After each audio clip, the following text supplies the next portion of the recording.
What's up, guys? Happy Wednesday. Hope everyone had a good New Year's Day. Hope everyone had a good day off yesterday. If you had the day off. If you played DFS last night and you saw my picks yesterday, they were garbage. They turned out to be just awful. It was one of those nights where everything went, at least for me, everything went contrarian to what the research said and what the numbers said, and what I really rely on is the numbers and matchups and things like that. So last night, the bigger picks that should have just gone off and smash spots were Lillard and Gobert. I mean, they were in just the perfect spots with both the matchups and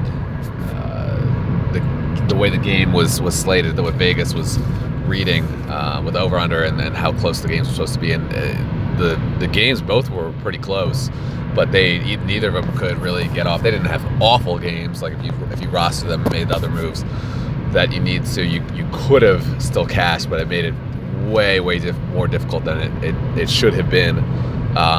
Both were about 4 times value when really they should have been about 6. So, but that just happens sometimes. First time in a while that pretty much everything that I did, everything that I put in was just, it was the opposite of what should have been done. Like I had Malik Beasley in, and I took him out once I saw the news of Gary Harris coming in and getting minutes. And Beasley ended up going off. Wasn't terrible because I pivoted over to McConnell. I took out Fox and Beasley and put in McConnell and Simmons, which was probably about the same, but it was like every single move last night, even if it was the right move logically and numerically, it was just in reality not the right move. So, but we move on. Long term, those things don't happen. If the games were played 100 times, maybe 10 times out of 100, Lillard hits 4x. I believe the way the numbers say it, he more often than not will hit high value in that game, in that matchup. So, but we move on to tonight's slate. How it looks like for tonight: a lot of games, a lot of injuries, so there should be a lot of value. But we have to keep an eye on how things are looking with the injuries for those that are questionable, for those that we know that are out. See who's starting in their place. The 3 big games are going to be the Charlotte game, Washington, and Brooklyn. So as far as both injuries, and those are going to be pretty high point totals and close games, especially that Brooklyn game. Brooklyn-New Orleans is looking really good. So going there first, Anthony Davis is in a great spot, assuming that he plays. If you played him the other night, that was awful. If you had him rostered and then he got called out last minute, that was terrible. I was lucked out to not have him that night. I didn't like the matchup that night, and Harden was in a better spot. But he should be good to go tonight. It says questionable, but he should be good to go. It's just something to monitor. But he's in the best spot of all the studs on this slate. He is priced up a little bit, but I think it's worth it. He's up 600 from the Houston game, but it's the same price he was back against Dallas, and when he put up 62, and he's in a much better spot against Brooklyn. Totals high. Like I said, it was a pick'em the last time I looked at the odds, so it should be a good game. It should be probably the number 1 game as far as pace and everything like that. That and the Washington-Atlanta game. But I really like Davis in this slot. It's hard not to go here. He probably will be a little chalky, but it's hard to see him, assuming he plays, not get 5.5, 6.5 times value or more. So we lock him in. We go to the other side of the coin with value, and Cody Zeller out in Charlotte, and we have all the way down to Hernan Gomez. So if you look at his game log, not great. He did come in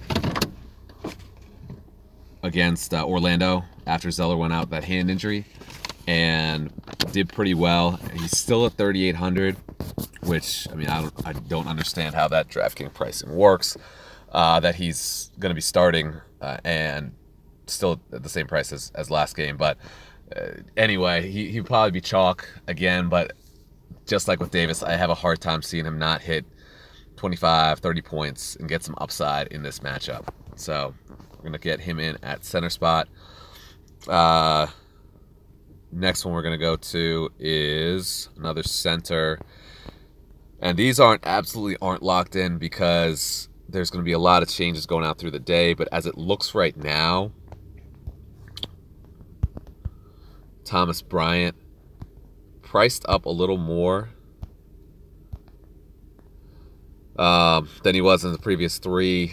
I mean, DraftKings knows that he's going to be starting going forward. There's no Markieff Morris. He's been playing really well, and he's going to be in a great spot. Atlanta does not do well against big men, and they have such a fast pace, and really the Wizards have no one else to go to with size. They have Jan Mahinmi, but he's just a train wreck. So he should be playing lots of minutes. Now, one thing to say is Otto Porter is back in tonight. I'm assuming he's going to get a regular workload. I haven't heard anything about a minutes restriction or anything like that. So that is something to worry about or watch.